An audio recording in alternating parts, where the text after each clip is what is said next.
would say I'm sorry if I thought that it would change your mind. But I know that this time I have said too much, been too unkind. I tried to laugh about it, cover it all up with lies. I tried to laugh about it, hiding the tears in my eyes. 'Cause boys don't cry. Boys don't cry. I would break down at your feet and beg forgiveness, plead with you. But I know that it's too late and now there's nothing I can do. So I try to laugh about it, cover it all up with lies. I try to laugh about it, hiding the tears in my eyes. 'Cause boys don't cry. Boys don't cry. I would tell you that I loved you if I thought that you would stay. But I know that it's no use, that you've already gone away. Misjudged your limits, pushed you too far, took you for granted, thought that you needed more. Now I would do most anything to get you back by my side. But I just keep on laughing, hiding the tears in my eyes. 'Cause boys don't cry. Boys don't cry. Boys don't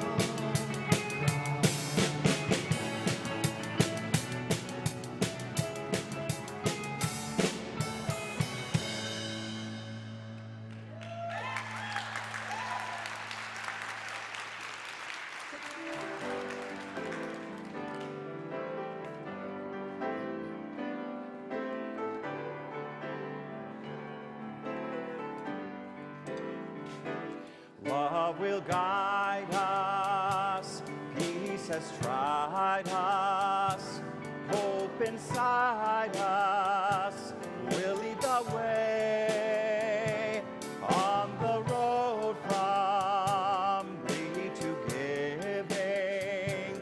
Love will guide us through the hard night. If you cannot sing like angels, if you cannot speak before thousands, you can give from deep within you. You can change the world with your love. As Unitarian Universalists, we believe truth is larger than any one book or way. Religion and science, they go hand in hand. Integrity requires freedom of conscience. Diversity is something to celebrate. In the struggle for justice, we come alive. Our highest aspiration and calling is love.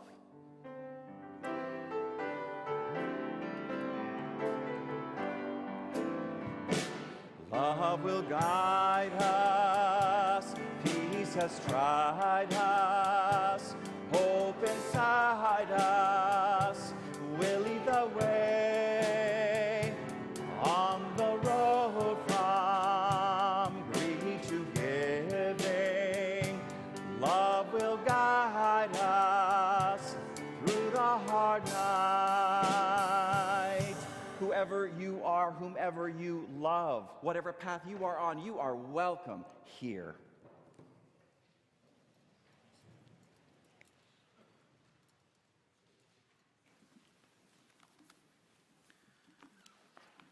Bell Hooks, in All About Love, writes, "Those who choose to walk on love's path are well served if they have a guide. That guide can enable us to overcome fear if we trust that they will not lead us astray or abandon us along the way. If you are such a guide, may you hold this flame up high so seekers may find you. If you need such a guide, Let this flame help you find them.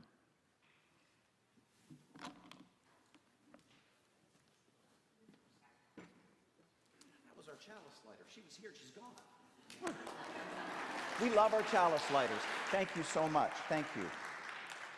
So welcome everyone to West Shore, best place to be, I believe, in Cleveland on a Sunday morning.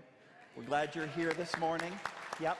So much stuff going on here in this church, lots of ways to build friendships, deepen your soul, mind, spirit. Check your weekly update, the West Shore Weekly, in your order of service. So much stuff to check out. Very, very cool stuff. Now, let me ask, if you are here for the first or second time and you do not mind people knowing, yeah. Welcome, folks. Glad you're here. And guess what? If you didn't raise your arm, you are equally welcome. I would have been one of you if I was visiting here today. So we're very grateful for all our visitors and just grateful for the whole community. In fact, right now, we are going to greet each other. Let me say that all our children and youth, K through grade 12, should join our Director of Religious Education in the chapel. So as we're greeting each other, let those folks go to the chapel. So let's do that right now, and we'll end that at the sounding of the bowl. So let's do it.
One was once another's. We mourn the legacies of oppression. Healing is our way forward. Joy is the birthright of all.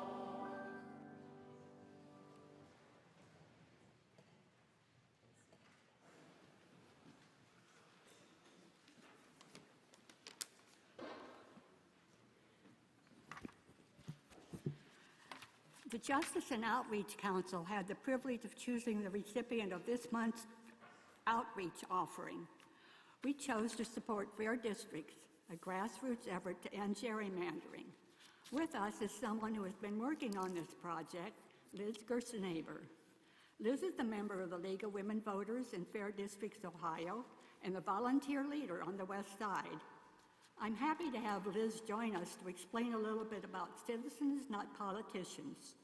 She told me that she has a special place in her heart for West Shore because, among other reasons, she kept her sanity during the early months of the COVID lockdown by watching the gardens come alive in our parking lot. Liz? Thank you so much, Joan. Good morning. And thank you so much for the offering this morning for Fair Districts and for allowing me some time a little airtime in your sacred space. I don't want to talk too much about what redistricting is and gerrymandering is, so if you have questions about that, I'm going to be here the whole service, and I'd love for you to come and ask me about it. I want to tell you a little bit about our campaign that's trying to raise awareness. We're trying to put an issue on the ballot that would change the Ohio Constitution so that our districts, our congressional districts, our U.S. congressional districts, our state Senate districts, our state assembly districts would be chosen by a group of independent citizens, not politicians. That's why the...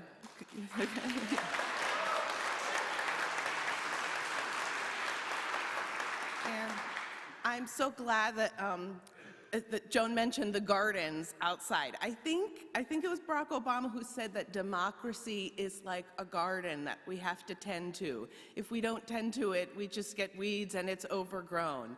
And this is a way of really tending to our democracy. The way we do that is by voting, and the way we get people to vote is by helping them understand that their vote means something. And if you live in a place, a district, where the outcome of your vote is a foregone conclusion, you may not vote very often. And so this encourages people, if we have fair districts, if we have competitive districts, it encourages people to vote and to take part in democracy. So we're trying to get over 700,000 signatures so we can get this on the ballot. So if you want to sign today, I'll be here with with petitions. With petitions. Joan has them as well as other congregants at your church. And thank you again so much for letting me speak for a moment. Thank you.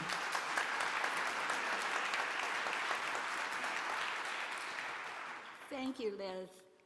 I just want to remind everyone that the entire offering today goes to fund this work. The offering will now be gratefully received.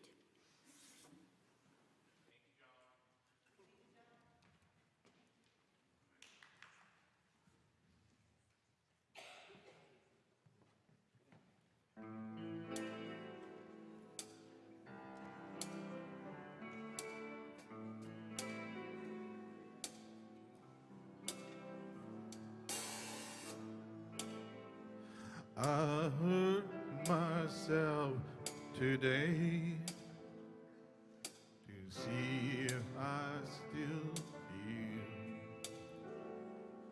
I focus on the pain, the only thing that's real. The needle has a hole, the old familiar sting. Try to kill it all away, but I remember everything. What have I become?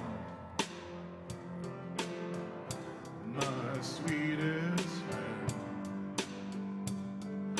Everyone I know goes away in the end. And you could have it all, my imperfect. I will let you down. I will make you hurt.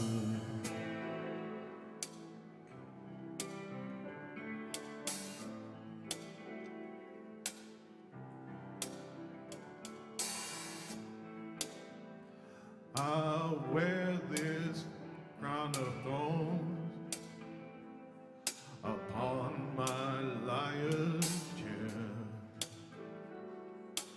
full of wrong that I cannot repair. Beneath the stains of time, the feelings disappear. You are someone else, I'm still right here. What have I become? My sweetest friend. Everyone I know goes away in the end. And you could have it all.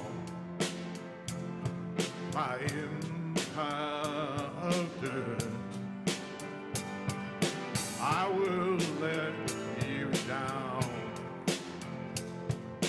I will make you hurt. I could start again 1,000,000 miles away. I would keep myself. I would find a way.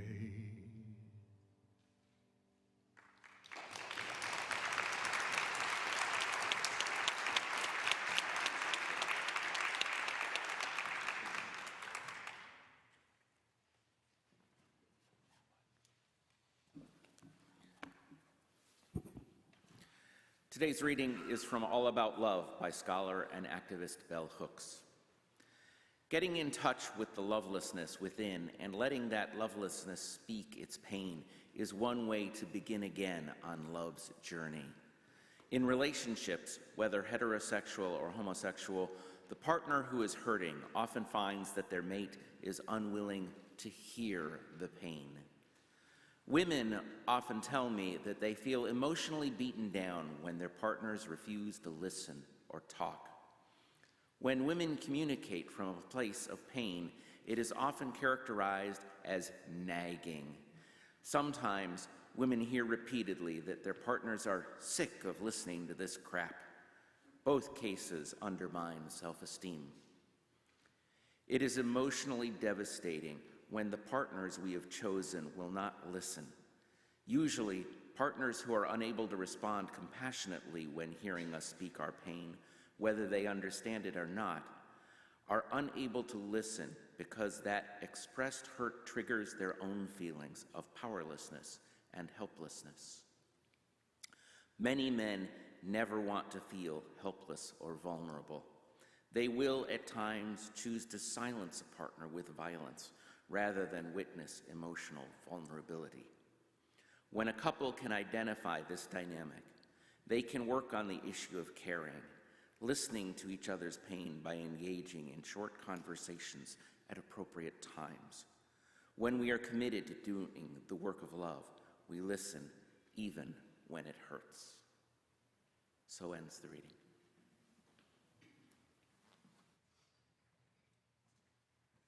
And now, the ritual of for all that is our lives.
The stone I'm placing today into our sand tray represents all of our congregation's beloved ancestors. And recently, with the death of Joe Schaefer, we have a new beloved ancestor. And if you knew Joe, perhaps you're coming to church today with great grief and also so much to celebrate. And that is who we are as a church community. We love each other and we will remember each other. So I place today's stone in his honor.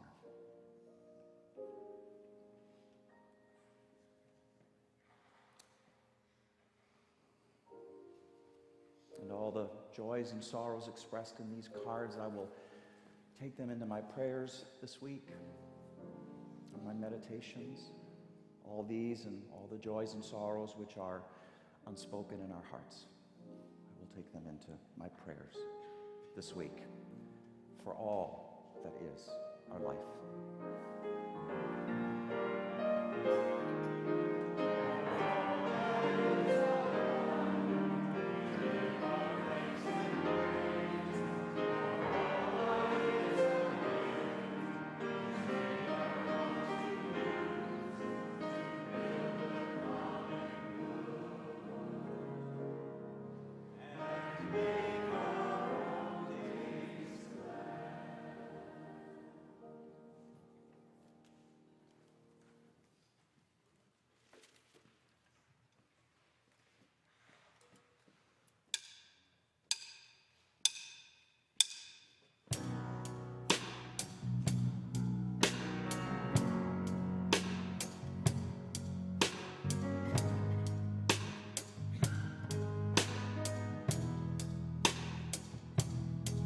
I can't hide myself. I don't expect you to understand. I just hope I can explain what it's like to be a man. It's a lonely road, and they don't care about what you know.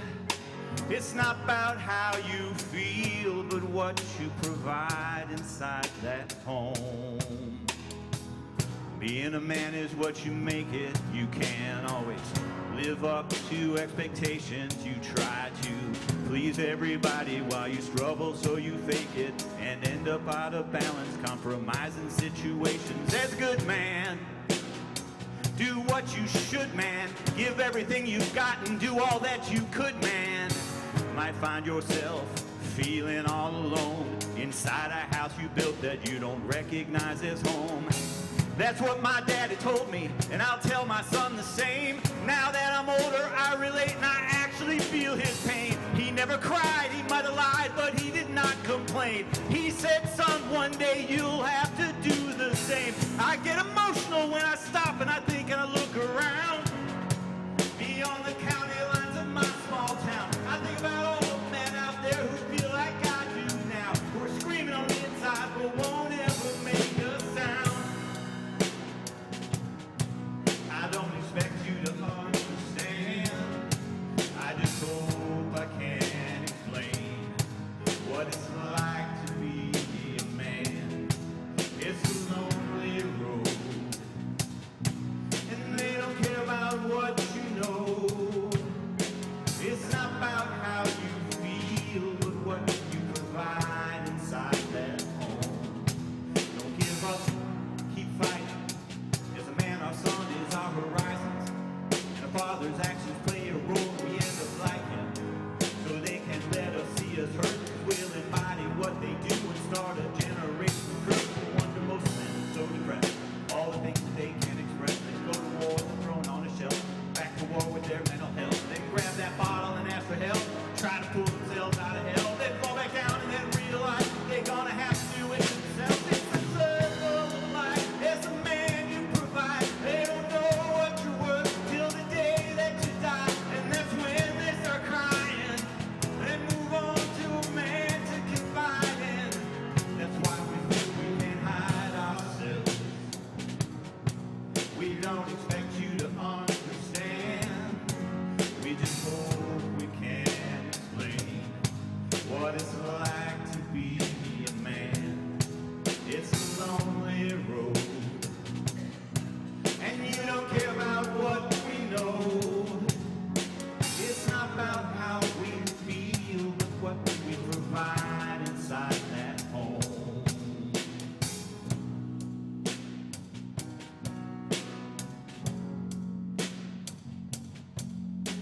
It's not about how we feel, but what we provide inside that home.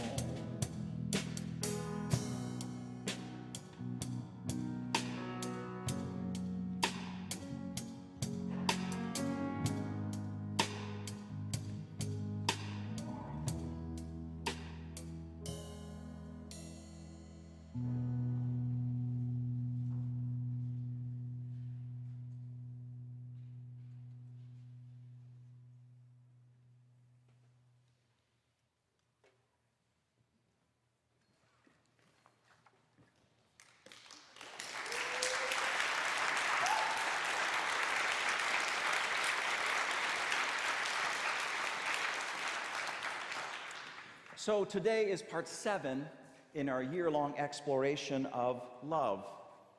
And just as we have done 6 times before with the inspiring bell hooks as our guide, we're going to be pausing to create a place to do the work of love in our lives.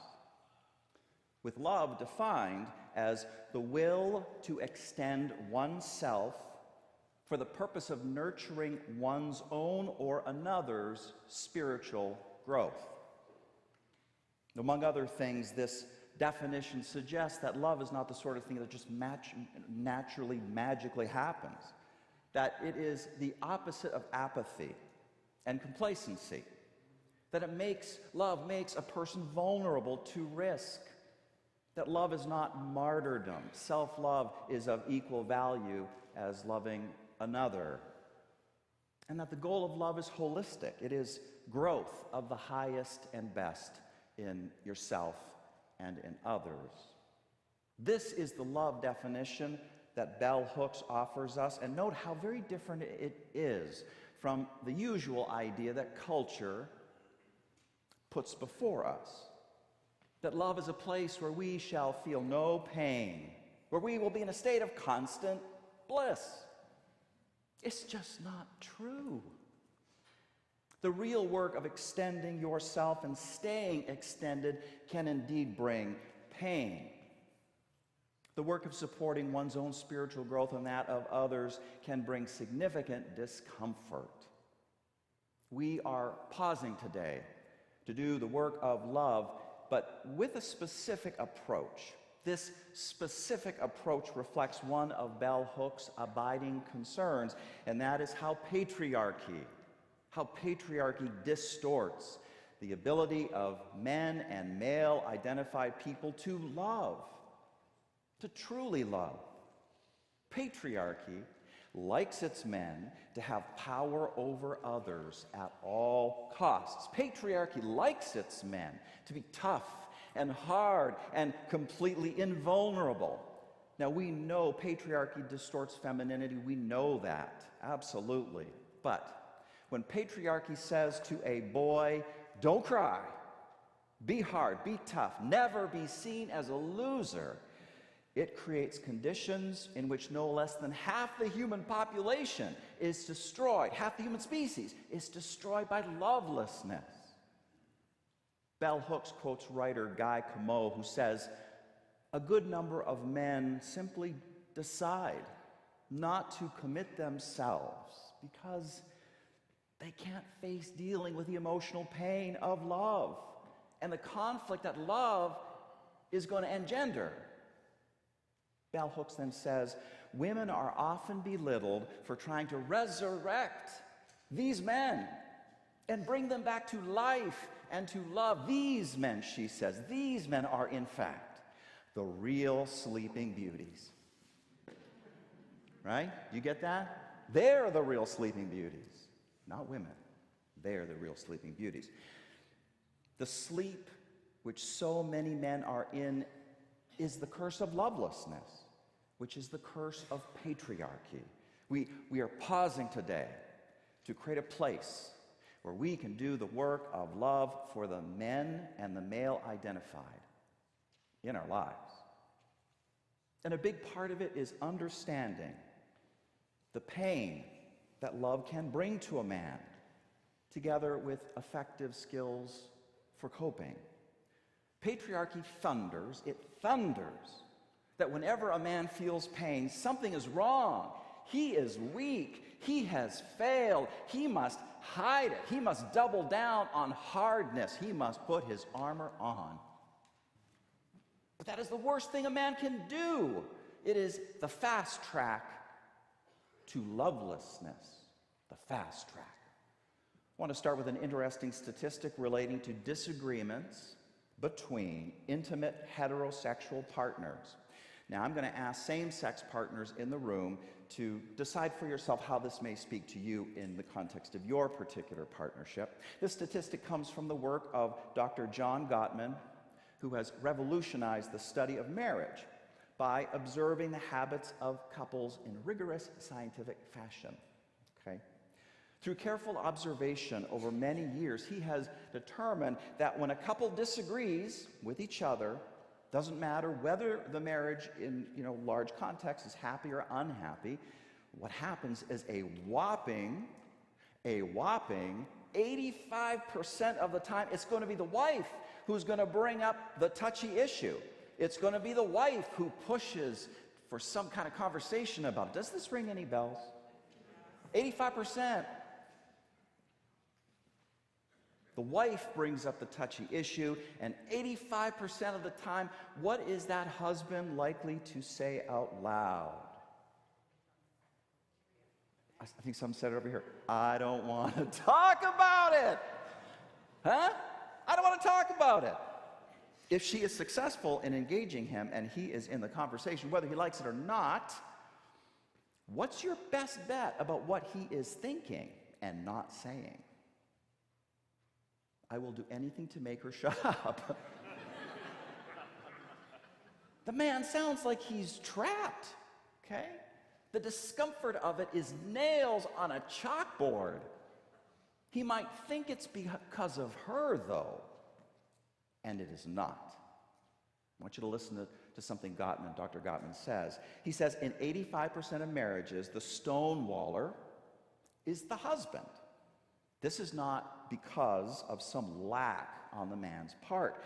The reason lies in our evolutionary heritage. Anthropological evidence suggests that we evolved from hominids whose lives were circumscribed by very rigid gender roles, since those were advantageous to survival in a harsh environment. The female specialized in nurturing children, while the male specialized in cooperative hunting. Now he goes on. He says, as any nursing mother can tell you, the amount of milk that you produce is affected by how relaxed you feel, okay? Which is related to the hormone oxytocin that comes from the brain. So natural selection would favor a female who could quickly soothe herself and calm down after feeling stressed.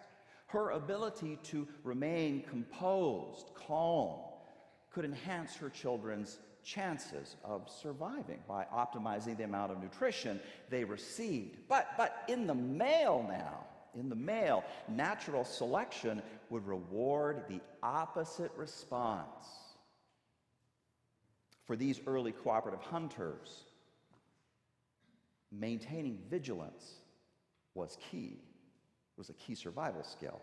So males whose adrenaline kicked in quite readily and people who did not calm down so easily, they were the ones who were most likely to survive and procreate. So wrapping it up, Gottman goes on to say, to this day, the male cardiovascular system remains more reactive than the females and slower to recover from stress. For example, if a man and woman suddenly hear a very loud, very brief sound, like a blowout, tire's blowout, most likely his heart is going to beat faster than hers, and it's going to stay accelerated way longer. The same goes for their blood pressure. His will become more elevated, and it will stay higher longer. Okay, so that's Dr. John Gottman. And so when that husband is feeling trapped, when that wife is trying to engage him around a touchy issue, both he and she need to know that she is not the bad guy. There is no bad guy. It is evolution. It is biology. Male bodies experience emotional overload more quickly and more intensely than female bodies do. In other words, men's bodies are way softer and way more vulnerable than men know, than all of us know. Right, I just had to sit there with that for a moment. Whoa! And you know, when men don't know this, or when they don't consciously work with this, they compensate. They compensate by doubling down in their efforts to reclaim their hardness, their remoteness, their power over. One's intimate partner wants to discuss a touchy topic, but that makes the man feel vulnerable, and he reacts by armoring up. She can't feel him anymore then, and neither can he feel himself. But at least patriarchy is satisfied. It would be far better if he simply acknowledged that by virtue of having a male body, experiences that he's going to experience emotional overload more quickly, more intensely, and for a longer period of time than his partner. Maturity would then dictate that he is going to proactively learn techniques for tolerating the fire of his emotions. That's what genuine male maturity is, to be able to stand in the fire of your emotions and to be calm. But you know, one of the lies that men are told over and over again by patriarchal men and women both is that masculinity is about something external. It is about muscles. It is about paycheck. It is about sports car. Never let them see you sweat. It's a lie. I should be hearing an amen at that right now. That's a lie. That's a lie. The sleeping beauties need to wake up. Life-giving masculinity, mature masculinity, is fundamentally interior. When a man's interior life remains unknown by him, he can never be mature. That's when it turns toxic. He reflexively reaches for that armor, and what he does when he does that, what he does is not necessarily something big or egregious. He can do small, everyday things, small things to pouting. He'll pout. He'll be sarcastic. He'll be critical, nitpicky. He'll be passive-aggressive. He'll be over-controlling. But the underlying reason is that the man has not learned that pain in love relationships is par for the course. It is nothing out of the ordinary. The man has not learned this. The man doesn't know how to cope. We got to go a little deeper. I want you to consider a story that comes from David Wexler, PhD, which he tells in his book, When Good Men Behave Badly. Just listen to that book title, right? When Good Men Behave Badly. Right? Here's the story. On a leisurely Saturday afternoon, I returned home from food shopping, put the groceries on the kitchen counter, and headed off to my daughter's room to say hello. She was sitting and reading a magazine. She looked up at me with one of her beaming smiles. This is a terrific mirror to look into. Then I looked around her room. Oh man, World War III had descended. Clothes everywhere, books and papers strewn. Parents know this story. I shook my head and smiled and said, "So, when's the maid coming?" I knew better, right? My wife and I had made a firm pact to leave the issue of the darn room alone, and like all intelligent parents, keep the battles, our battles, to the big ones, only the big ones. But I couldn't keep my mouth shut. My daughter's smile turned to ice. She glazed over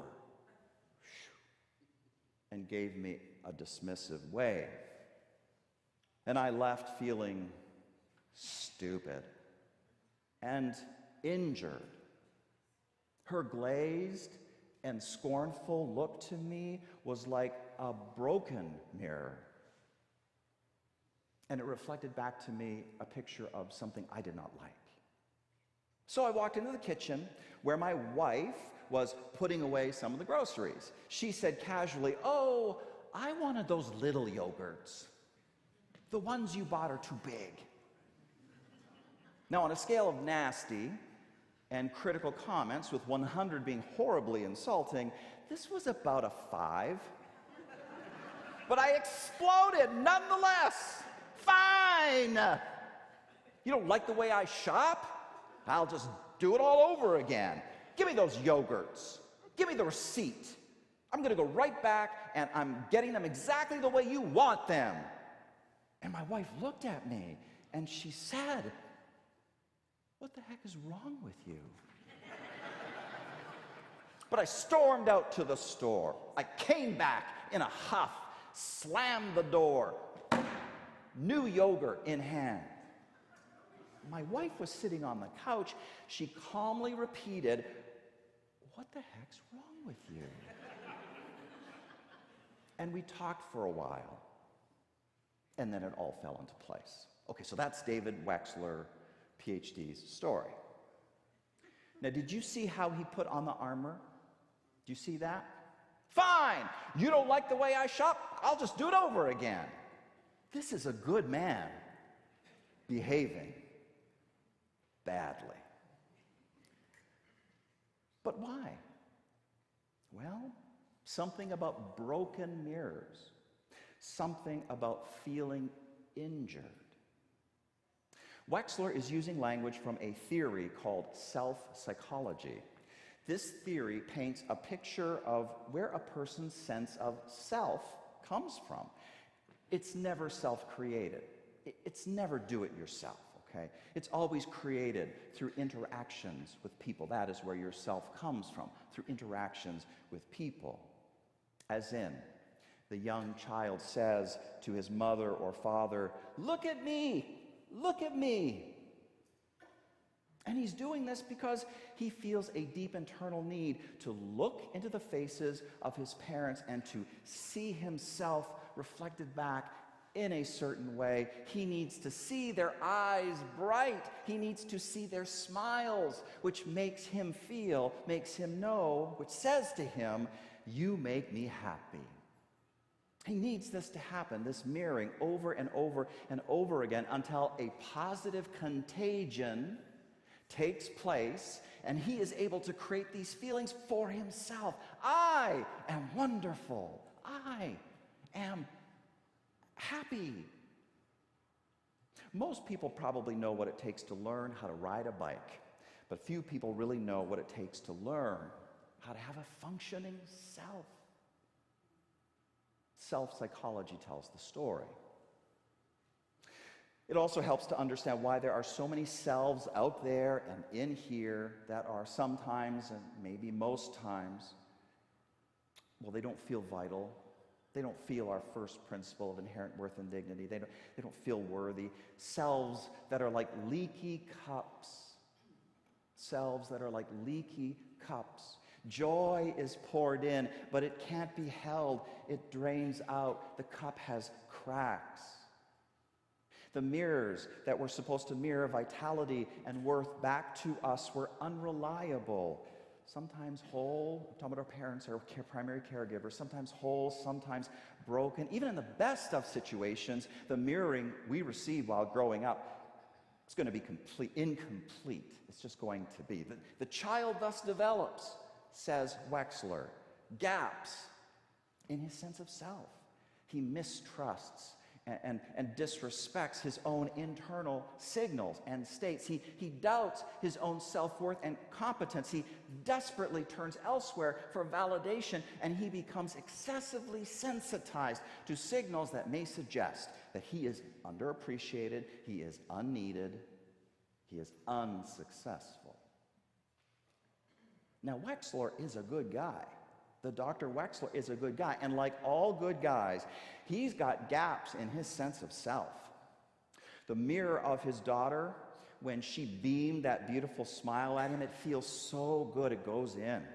But when her smile turns to ice, it gets through the gap in his sense of self. It stabs at his very heart, and he feels crushed by shame. Shame. How many of you have ever felt shame? Shame. Shame. Shame is soul destroying. Shame. It feels like being choked to death. And so you fight back against this death threat viciously, ferociously. All this is true for women as it is for men. It's just that men are far less likely to be aware of these dynamics, and they are far more likely to withdraw or to act out when their needs are not being met. Again, they are the sleeping beauties that need to awaken. And there's a third thing, too. It has to do with the uniquely powerful role of intimate partners in a man's life. Wexler's daughter just set the stage. It was Wexler's wife, when she made the comment about the yogurts, that made him explode because of the look of love and what happens when it goes away. Do you remember that song? The look of love. The look of love is in your eyes, a look your smile can't disguise. I heard some of you sing along with me, thank you. And the song goes to say, well, it takes my breath away. Now that I have found you, you've got the look of love. It is on your face, a look that time can't erase. Wexler says that this look, is one of the most potent forces in the psychology of the male. Men crave to be seen like this by their intimate partner. To be seen like this is to look into a mirror that reflects back an image of a man who is sexy, smart, competent, important, wanted. Men give so much power to this look that when it does go away, when the honeymoon is over, when the mirror is broken, when your wife or husband tells you that you got the wrong damn thing of yogurt, well, when it goes away, it is shattering. So a guy puts his armor on to defend against the shame. I just really want us to hear this part right now. How men, whether straight or gay, invest incredible power in their significant others, so much so that the significant other can feel oppressively burdened by this responsibility and this stress of always trying to be affirming of their partner.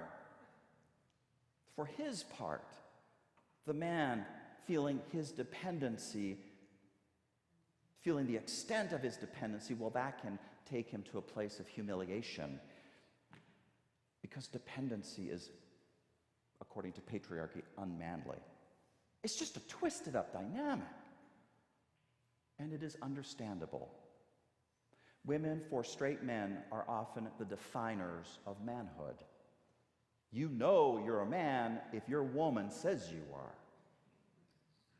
All my life, says one of Wexler's clients, I have been sure that I was weak, a coward, because I had never stood up to my abusive old man.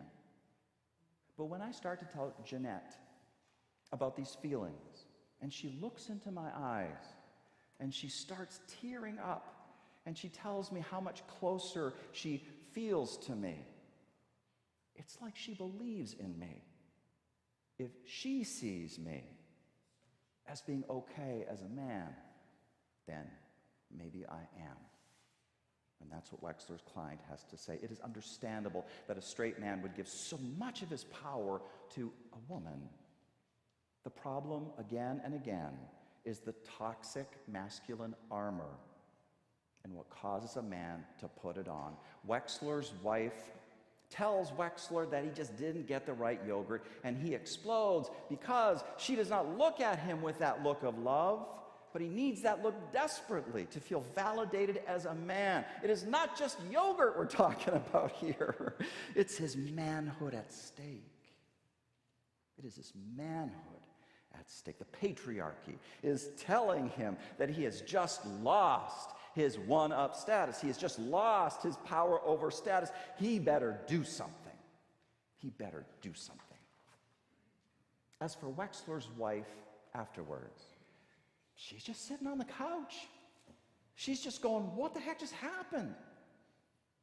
She never signed up to be the buck where her husband's masculinity and general self-worth stops. She did not sign up for that. She just wants someone to be a comrade in a challenging world. She just wants someone to be on her team, right? On her team to face a world in which messy daughters can be so gross and can make you want to pull your hair out, and where much, much worse can happen. That's all she wants. That's what the partners of all men want, whether straight or gay. Here is what men need to do to counter the falsehoods of patriarchy and to create a more genuine love in their lives. Number one, know that life-giving masculinity is about what is internal, not external. Don't show me your paycheck. Don't show me your pecs. Show me how you soothe your vulnerable male body when you are feeling stressed out, a body that is more vulnerable than a woman's. Show me when you are in an argument with someone and the wheels of your composure are coming off, that you know how to take care of yourself. And perhaps the way you will do that is ask for a 20-minute timeout so you can soothe yourself. Show me you can ask for what you need. Show me that you are savvy when you are facing the pain that love inevitably brings. Number two, take back some of your power from your intimate partner. The look of love will always be a tremendous influence, but we need to get real. Our partners have complex lives of their own. They've got their own worries and fears and flaws, and sometimes they're just not going to mirror positive things back to us. And it is usually nothing personal. Nothing personal. Yet isn't it the temptation to make it personal? Isn't that the self-talk we can just fall right into, that, oh, they're doing that to me because they hate me. They're trying to hurt me. Isn't that what we do? Okay, some of you are going yes, and the rest of you are lying. I don't know what's happening out there, okay? We just can't go down that path. Don't do it. It really probably wasn't personal. Furthermore, if you need the glass of your relationship to be 100% all the time, full of positivity and warm fuzzies, well, that is a sign that you need to do some significant work on yourself. It really is. You need to do some significant personal work. That's on you. That is not on your partner. Finally, the third thing men need to do to achieve a more life-giving masculinity, it's to cultivate a we're in this thing together mentality, an attitude, to do that with your intimate partner. I'm not sure it's possible to cease from desiring the look of love from one's intimate partner.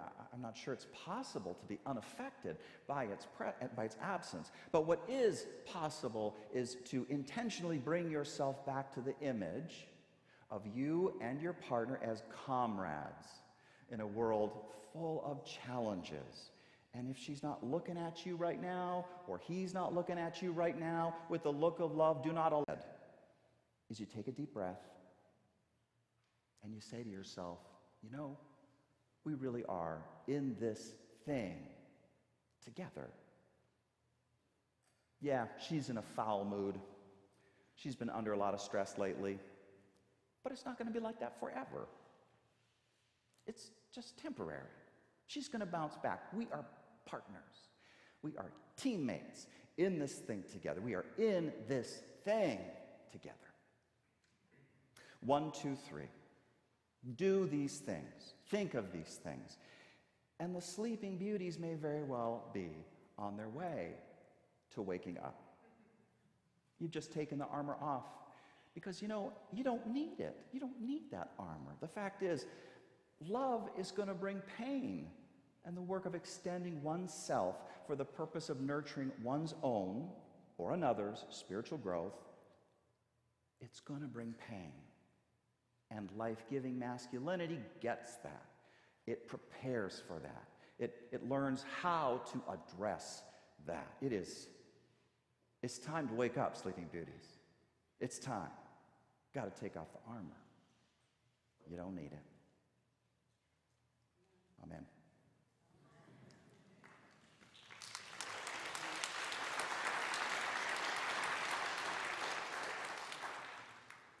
let's say our extinguishing the chalice words together. We extinguish this flame, but not the light of truth, the warmth of community, or the fire of commitment. These we carry with us until we meet again.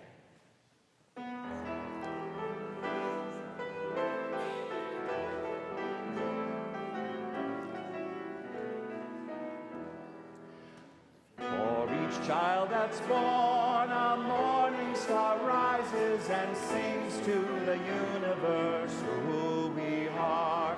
For each child that's born, a morning star rises and sings to the universe who we are.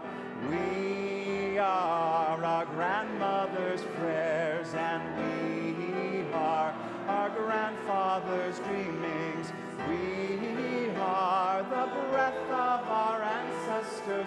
We are the Spirit of God. We are mothers of courage and fathers of time. We are daughters of dust and the sons of great visions. We're sisters of mercy and brothers of love. We are lovers of life and the builders of nations. We truth and keepers of faith. We are makers of peace and the wisdom of ages. We are our grandmother's prayers, and we are our grandfather's dreamings. We are the breath of our ancestors. We are the Spirit of God.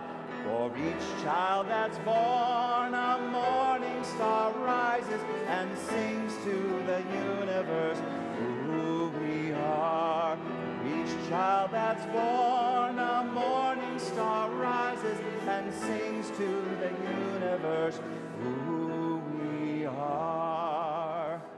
You know, that song sings to the fact that each of us comes with a birthright. We are the daughters of love. We are for our grandmother's prayers, our grandfather's dreamings.